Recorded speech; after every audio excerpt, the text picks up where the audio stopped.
Continue on with head east on Linden Road. Continue for 3 kilometers.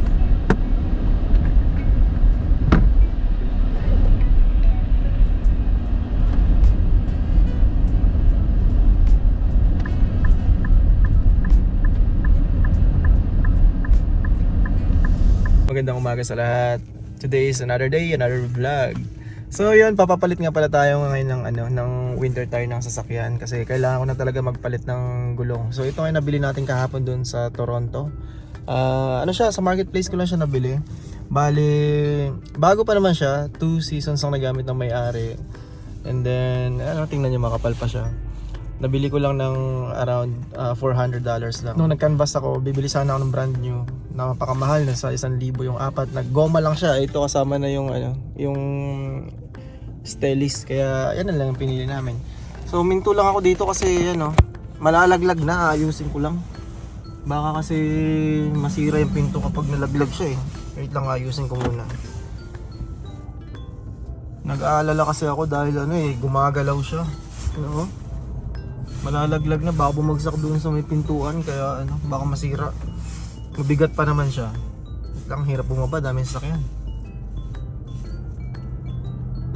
Yun.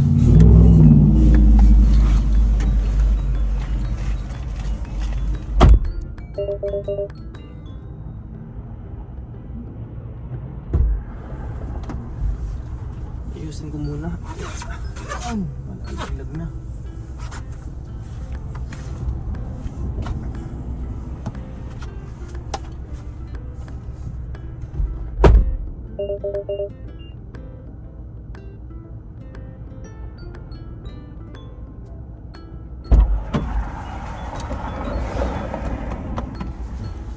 Yun, ayos ko na. Bali, ito siya bago pa, kaya ito yung makakapal pa yung spike niya. Practical lang tayo kasi mahal ng bilis dito sa Canada.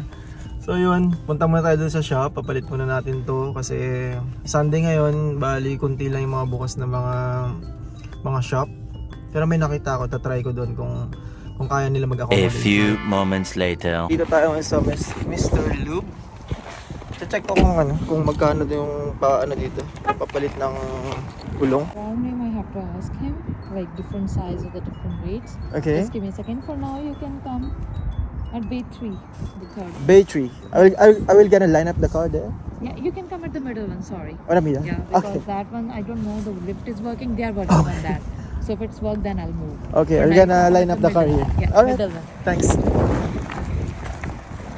So yun, may nakausap, sinalubong pa agad tayo.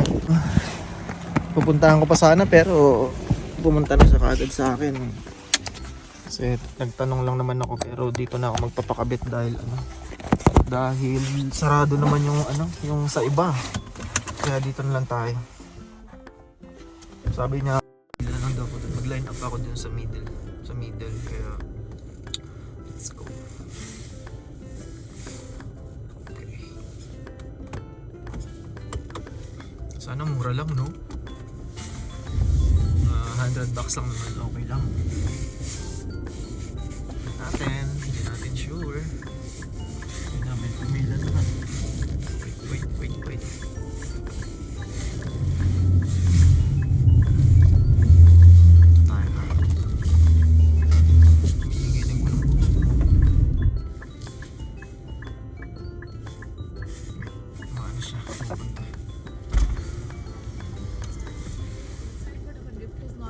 Okay. So here's the first come first service. So this one going at the middle one. Okay. Then you can line up behind. Oh, are we gonna tayo guys, nandito tayo ngayon sa Mr. Lube. Dito sa middle lane nakapila ngayon.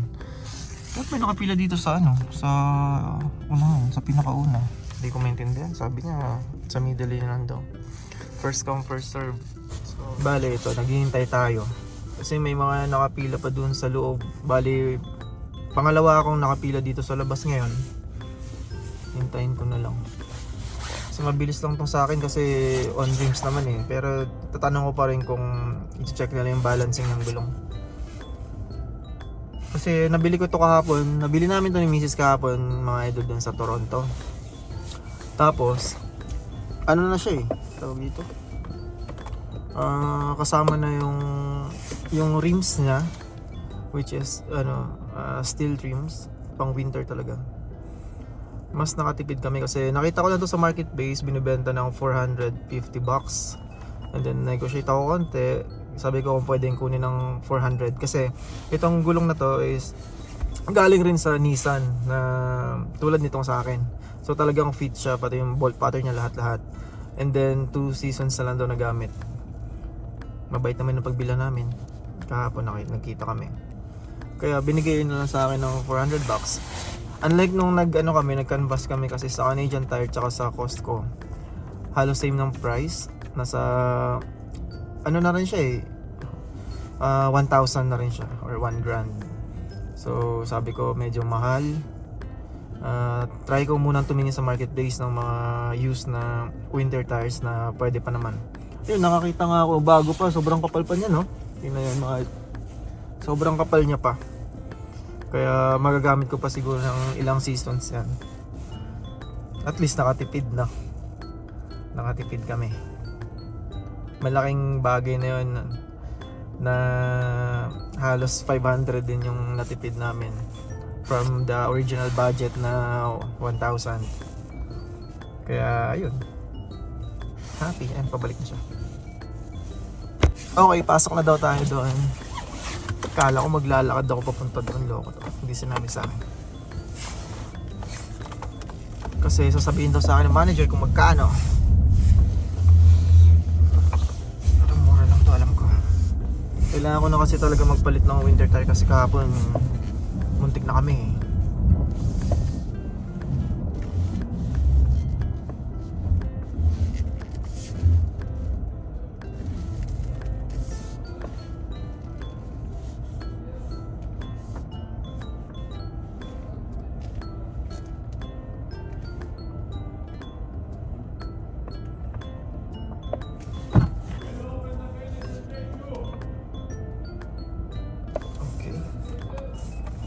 Tayo.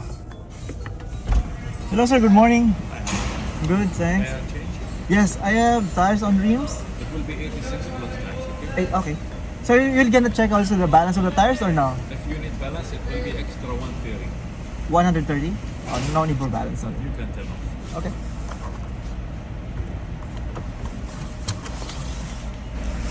Nakuha na nila yung mga gulong. So i-check daw nila kung same yung bolt pattern talaga para sure. Sana same, pero I know same kasi yung tires na yan galing din sa Nissan Rogue tulad nito. Kaya I know same lang yun. Yung tinanggal na nila. Ayos na nila yung gulong doon sa baba. Doon sa likod. Tantay lang tayo kung anong balita.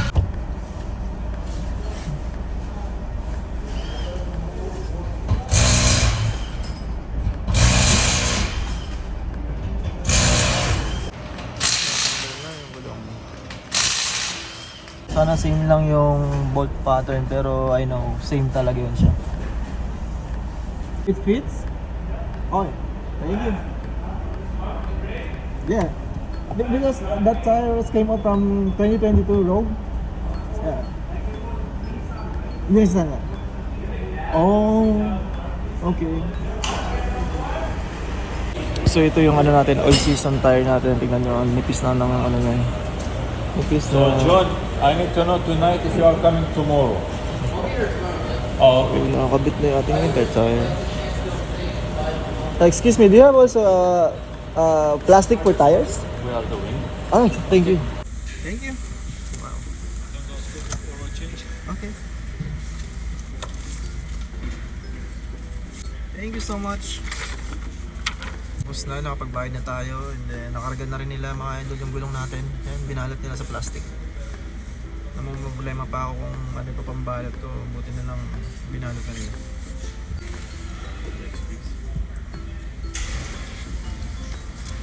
There. There's a gun there. Huh? There's 2 guns. Have a good day. Thank you.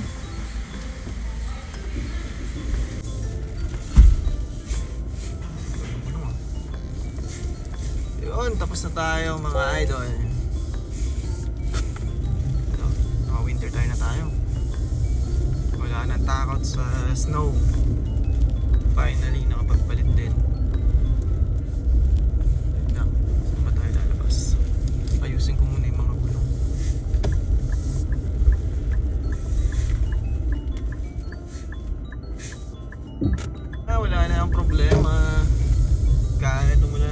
snow.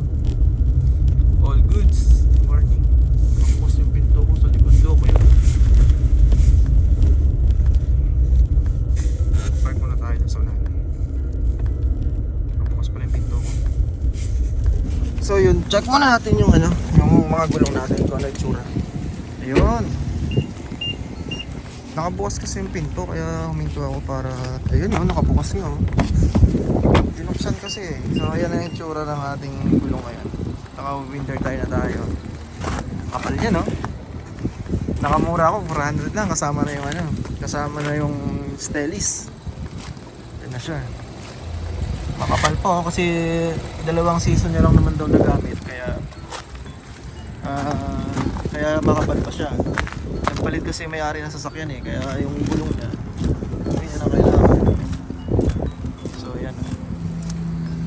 Okay na, hindi na tayo matatakot sa snow kahit malakas yung snow. Kahit makapal. Yan oh, dami na kang snow dito. Sa paligid nito, maraming snow. Yan oh. Ito nga pala yung binayaran ko sa ano, sa pagpapalit ng gulong. Yan, 97.18 kasama na lahat. Tapos ang sabi, babalik daw ako after between ng ano 50 and 75 kilometers. Sa ano nga pala ako nagpapalit sa Mr. Lube.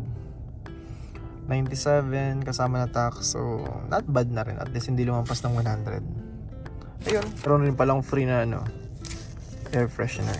And then may 10% off kapag change oil. Ayos. Mga gulong natin yan no. Nirap na nila sa plastic. So ilalagay ko lang yun dun sa garage kasi wala naman storage na sa amin. Pwede siyang ilagay dun sa garage. At yun nga pala no, kahapon finally nagkita kami ni idol natin Gerson dun sa Scarborough. Kasi may appointment kami kahapon dun ni Mrs. May pagkakataon na rin na dinaanan namin siya doon sa ano, sa bahay nila. So na-meet din namin yung family niya, yung asawa niya, yung anak niya. Ayun, silang tatlo. Pinatuloy nila kami doon sa bahay nila. Nagluto sila. Sarap ng luto na hipon par. Maraming salamat. So, napakabait na tao. Napakabait ng pamilya ni Paring Gerson, no? Ito nga pala siya, follow nyo rin siya mga idol, no? Support natin yung channel niya. And ayun, nagbanding kami ng konti. Lakad-lakad, nakapagkwentuhan about buhay-buhay dito sa Canada. Ayun, good luck sa ano, good luck na sa amin, no? Kay Paring Gerson, be positive lang palagi, no? Pag mawala ng pag-asa, sabi nga, habang may buhay, may pag-asa, no? Magiging okay din lahat, magiging pabor din lahat para sa atin, for sure. Dasalan tayo. And isa pa gusto ko pala i-shoutout si Parmark dyan sa British Columbia. So ito yung channel niya, paki-follow nyo na rin siya sa ano niya, sa YouTube channel niya. Nag-start rin siya mag-vlog, gumagawa rin siya ng mga kwento niya dito sa Canada. No, so yun lang, dito ko lang tatapusin no, yung video na to. At marami pa akong gagawin sa bahay, may lakad pa kami mamaya ni Mrs. Inuna ko lang talaga na ano, na palitan muna yung tire kasi may pupuntahan kami. At hindi ko alam kung ulan na snow ngayon, hindi ko pa na-check sa forecast, but I need to change my tires kasi delikado. Kasi naka-all season lang ako eh. Kailangan winter tire talaga, lalo dito makapal yung snow. So yun lang mga idol no. Isa pa pala shoutout ko muna si ano, mga solid na supporter natin diyan, sila Canada Adventure, no? Support nyo rin to yung family nila, naggumagawa silang vlog. And then si idol ano natin sa US, Arnold, no? Arnold Booker, no? Shoutout sa iyo par, and then ingat kayo palagi ng family mo. Congrats sa bagong bahay. At yun, God bless. Hanggang dito na lang, see you in my next one. Bye.